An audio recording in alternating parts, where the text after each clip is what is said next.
Sa ating pagpapatuloy sa ating pag-share ng ating my.sSS, so nandito pa rin tayo sa ating inquiry. So sa ating inquiry, so nandito po tayo sa ating west.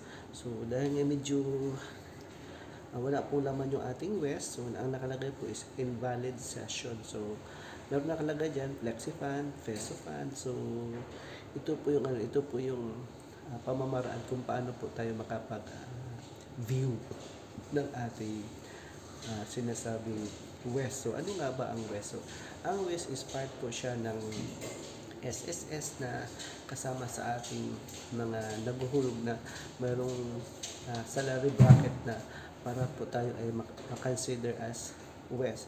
So kung makakonsider natin ang ating sarili na mabelongs tayo sa west or ano nga ba ang west, ito po yung Workers Investment Savings Program. So meron po siyang requirement na contribution or nasahod para lang tayo ay makasama sa west, which is mandatory po siya under ng SSS. So dahil po requirement po ang salary bracket sa ating paghuhulog, so medyo hindi mo muna natin yan medyo tatalakayin. So magpo-proceed na lamang po tayo sa ating West Plus.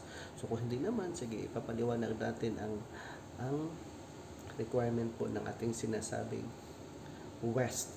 So ano nga ba ang West? So ang West po is isa po itong requirement nga na kapag tayo po ay isang SSS members, so kailangan natin magkaroon ng salary bracket na let's say 20,000 or 25,000 or 30,000 up para tayo po ay makakonsider sa West contribution.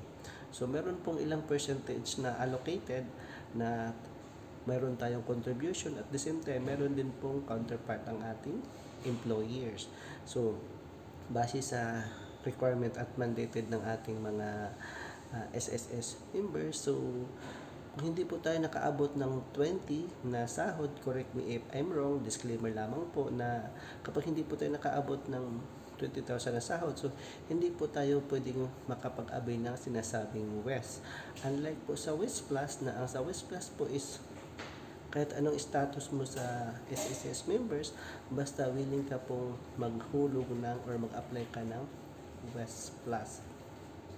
So ang West Plus naman is ito po yung equivalent natin ng ating paghulog ng ating Pag-ibig MP2 Savings Program. So ito po yung as in katapat po talaga siya. So like for more, follow for more. Thank you for watching. Stay safe, God bless, and see you in my next video. Bye bye, God bless.